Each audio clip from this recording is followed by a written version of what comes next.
Salutations, Satan Spawn, and welcome back to the Demonautica channel. If you are new here, welcome. My name is Chella. I've been doing paranormal investigations for over 8 years now, but recently started doing it for YouTube. If you like what you see on this channel, please make sure to like and subscribe so that we can continue to grow our Phantom fam. This episode of Spooky Sunday, I'm going to be going over a story time about a haunted house that I used to live in. Before we get into this episode, I just have a couple quick updates for you guys. First of all, I started going to therapy. And by therapy, I mean I got new piercings.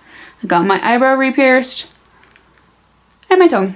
Also, I stopped using nicotine and I went vegan. Not that you need to know that, but it's exciting.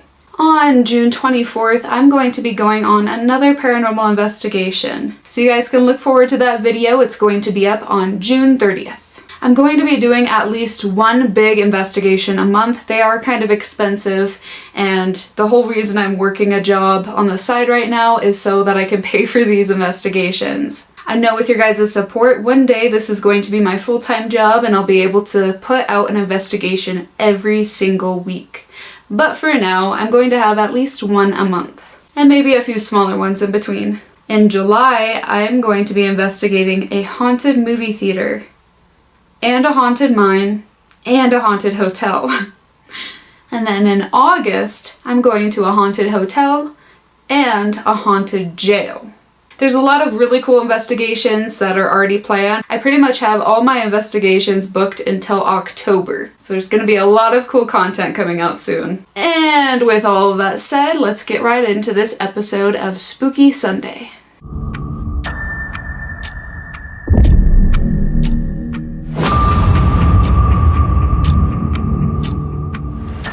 So back in 2021 through 2022, I lived in this little townhouse with one of my best friends, Peyton. It was this cute little 2-story townhouse that we were renting out together. We each had our own bedroom across from each other. It was built in the 1960s, but I don't really know much of its history. I've kind of been wanting to do one of those diedinmyhouse.com things to see if anyone passed away there, but I haven't done a lot of research on the history. I probably should. Anyways, things were fairly normal in the house, aside from it being really filthy when we moved in. The previous owners the owners, I guess, they didn't clean it up at all, so we had to deep clean the place, but everything seemed pretty normal for the most part. While we were deep cleaning and unpacking, we found that we had an attic upstairs. It's one of those traditional just pull down attics with the drop down ladder. It was really creepy. You could climb up in it. There was like a little pole light. Thankfully there was light in there, but it was a really creepy attic. And it was right in between Peyton and I's rooms. They were like across from each other in this little hallway upstairs, and the attic was right in the middle. We also found that we had a really creepy crawl space. When you first entered our door, there was like this little coat closet. There was this little coat closet off to the left, and they had a bunch of stuff just piled in there. They had like for rent signs and just different things. And when we moved all that stuff out, we noticed that there was this cutout in like the carpeted area in there. And you could pull up and there was a whole crawl space with a ladder leading down into it. It was pretty big. You had to be like, I'm short, I'm like 5'2", and you had to be kind of hunched over, but it was pretty spacious if I'm honest. Finding both of these things was a little bit creepy, but it was an older house, nothing out of the ordinary. What was weird is in the attic, we found that there was a mattress up there and bedding and enough stuff there that it appeared like somebody was living in the attic at some point. Peyton ended up attaching a little ribbon to the top, because it was like a latch you would have to reach or go on a step ladder for us short folk with. So she attached a little ribbon to it, and that's going to be really important later in the story, so remember that.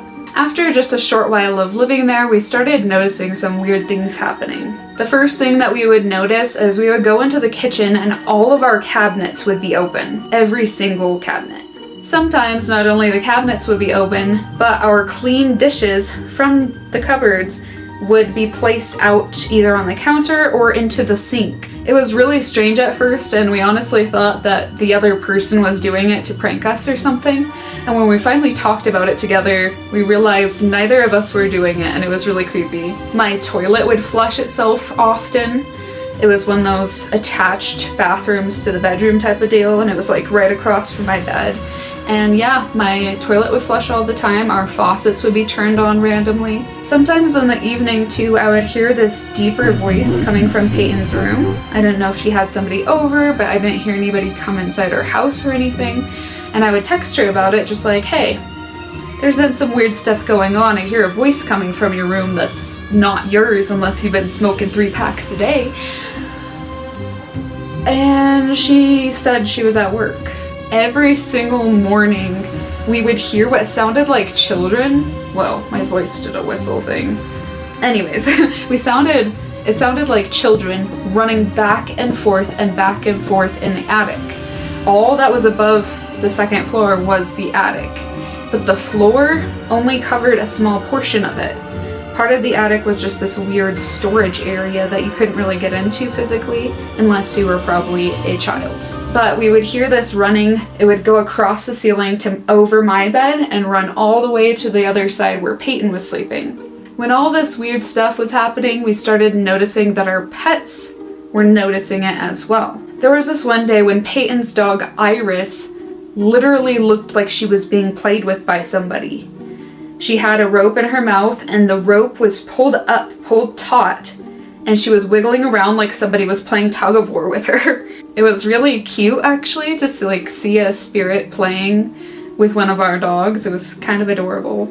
Over time, we began to learn this spirit was a super friendly spirit, but we also had a darker spirit that was there as well. I loved the friendly spirit though. One time in the middle of the night, I was walking downstairs to go get some water, and we had those stairs that have a landing and then a few more stairs. And as I turned around the landing, I heard somebody right behind me just go, "Hey," just right in my ear, and it creeped me out at first. But then I looked across, and right below the stairs would be our living room and then a back door. And I heard this rattling at the back door like somebody was trying to open the door. The door unlocked itself and opened. Our dogs were right there, and we didn't have a yard with fencing or anything, so I booked it down the stairs and slammed the door shut and did both methods of locking so that it wouldn't happen again. This friendly spirit I opened up a lot of communication with though, and there's one time on the spirit box, Peyton and I were hanging out, and this spirit literally said over the spirit box, "You gotta quit hitting the weeds so much." This spirit would joke around with us and have fun. He was a really kind, loving soul, and we assume he was 28 years old. That's what he told us anyways. As much as we loved this nicer spirit, there was this darker spirit as well. My ex at the time and I were sleeping in bed, and we both woke up at the same time to see this older woman standing right at the edge of our bed.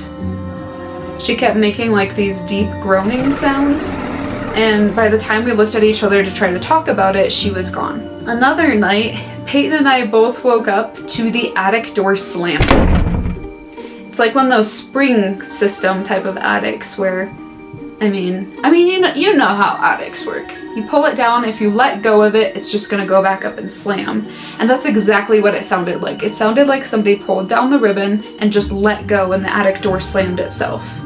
Since we were hearing a lot of weird noises in the attic, this just added to the creepy aspect of what was happening. A few times while doing the spirit box and trying to talk to this nicer, younger gentleman, this deeper, growly voice would come through. She calls herself Gail. She talked about this house being her house and that Peyton's room was her room. She talked about not liking our pets at all. In fact, one time she was saying that she didn't like our pets, and we literally saw one of Peyton's cats being thrown out of her bedroom. She hated cats so much and animals so much that one of my cats, Freya, was not around. I didn't know where she was, and I was asking Peyton. And we were trying to look for her. We didn't know where Freya was, and we started hearing this terrible cat screaming sound coming from her bathroom. When we went into her bathroom, Freya was in there, trapped somehow. Neither of us put her in there. We don't know how she got stuck in there. And there was blood on the ground and one of her teeth. Like somebody took her in there and ripped one of her teeth out. It was seriously one of the most disgusting and terrifying and evil things that I've ever seen happen by a spirit or entity. I performed extreme protective measures over my pets that night because I couldn't stand the fact that one of my pets got hurt by something dark. There were so many more strange things that happened that I don't even have the time to go into, but it continued to get worse one night. That night, Peyton and I were hanging out in her bedroom, and all of our dogs were hanging out downstairs. They would get pretty rowdy in the bedroom, so we just had a gate up just so we could hang out and for a couple hours alone. This is something that we did often, but tonight was different. At some point into the evening, all of the dogs started freaking out, and I mean freaking out, yelping, screaming like something was attacking them. And they ran, busted the gate down, and ran up the stairs. We rushed out of the room, and when I went to see if my boys were okay, I have two, Jogon and Odin, I looked down and Odin looked mangled. I don't know how to describe this better. He looked mangled. There was just everything was ripped off. I'm trying not to be too graphic because it's YouTube, but in my eyes, he was literally mangled. I started screaming and freaking out as one would and went to go just assess the situation. I'm freaking out. And Peyton looks at me and she's like, "Oh, what's wrong?" I look at her and look back down and he's fine. Whatever this dark spirit or entity was not only hurting us and hurting my animals, but also putting this vision in my mind like he was mangled. At this point, we of course felt like we were fully being attacked, and we proceeded to bring every one of us, animals, Peyton and I, everybody downstairs to the living room. When we got down there, this whole energy shift happened. It was already really scary and there was already a lot happening, but at this point, the energy was so freaking intense. The room literally looked like it darkened over us. We sat down on the floor with our dogs, and our dogs were body blocking us. We saw this shadow start to move around us in this quick motion. It looked like this black smoke. And as it would move, our dogs would move with it, blocking us from it. I had both of my dogs at full attention in front of me, blocking me from this entity. And Peyton had Iris literally guarding right in front of her in that position where they're ready to attack something. They're growling, they're freaking out at this. We all of us, Peyton, me, the dogs, were all seeing this unravel. I spoke out loud and told this entity it had no place being near us, and that it was not allowed to touch my dogs, it was not allowed to touch Iris, and it was not allowed to touch Peyton. Can't remember every word I said, but I was very assertive and really put my foot down, and the mist disappeared. Our dogs started to calm down for a while, and we started hearing what sounded like stomping noises coming from Peyton's room, which was directly above the living room. We opened up a spirit box session because I wanted to hear what this entity wanted, but I told it it was only allowed to talk to me, and it wasn't allowed to affect anybody else that was living there. She sounded really upset, and she was making all these terrible growly, gurgly noises and saying a whole bunch of nonsense, and I told her, if you want to talk like adults, you're going to come downstairs. And as soon as I said that, Peyton and I looked up and saw the black mist literally drop out of the ceiling and fall down in front of us. The room changed again, everything darkened, and the animals started freaking out again. I looked over at Peyton and she had this horrified look on her face. Of course, there was already a lot happening this night, but this was different. She looked like she almost wasn't breathing. I stepped closer to her and it looked like she had fingerprints holding her face. You could see the indents on her cheek, like somebody was behind her holding her face taut. I rushed closer to her and told this entity to get the hell off of her. I said, "You're going to go up to my room and we are going to handle this alone. You stay the away from my friend and from my animals." We saw the mist literally circle around the top of the room and leave. Everything was calm again downstairs, and I proceeded to go upstairs so I can take some cleansing and protective measures. I needed to banish this entity at this point. This is no longer a spirit, this is no longer poltergeist activity, this is now something demonic that I was working with. And the scariest part is this demon presented itself as being just a grumpy old lady. and that's oftentimes what darker entities do.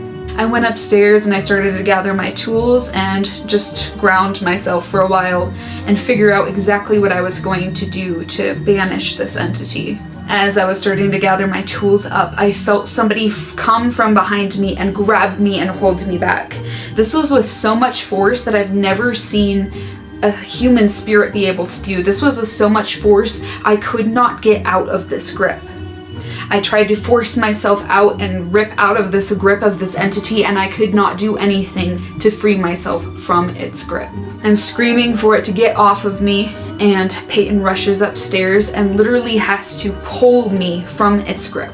At this point, we stood back to back and I performed the ritual. Everything worked. It was a really long night, but I do believe that we were protected and we were able to banish this entity at least away from our home and ourselves. Nothing else really happened that night, but we were really shaken up, so we called one of my best friends over. We went to a park outside and just tried to calm down and really put together what had happened that night. Like I said earlier, I have been doing this for over 8 years now. I've done a lot of banishing of demonic entities. I've done an exorcism before.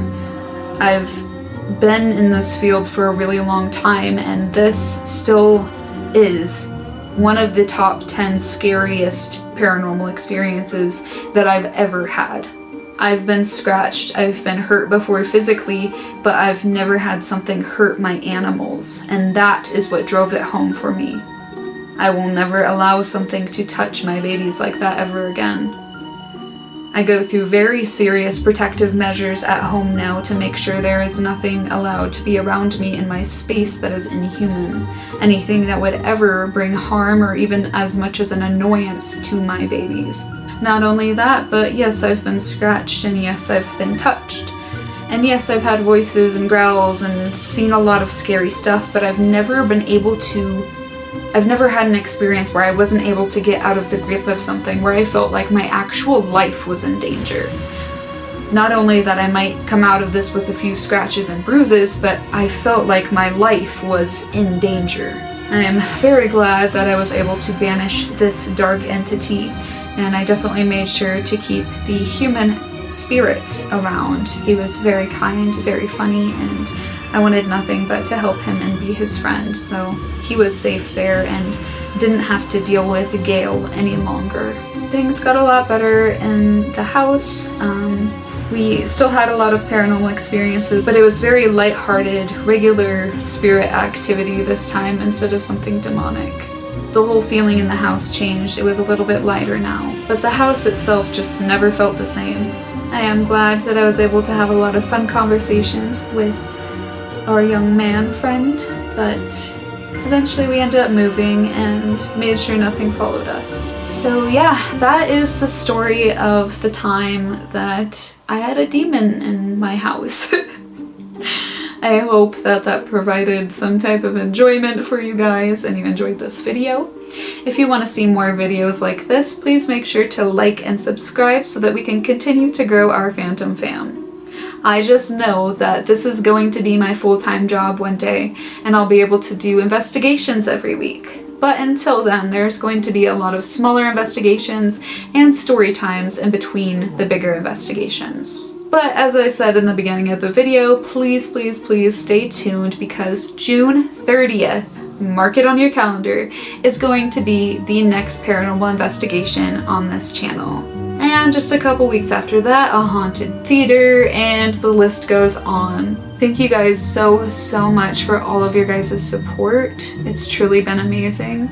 There's been so much love on my last video, my last paranormal investigation video, and it really just means a lot to me. I'm really thankful to be here on YouTube and share what I've been doing for so long with other people for once. It's really exciting. Thank you guys again, and I will see you next Sunday. Bye!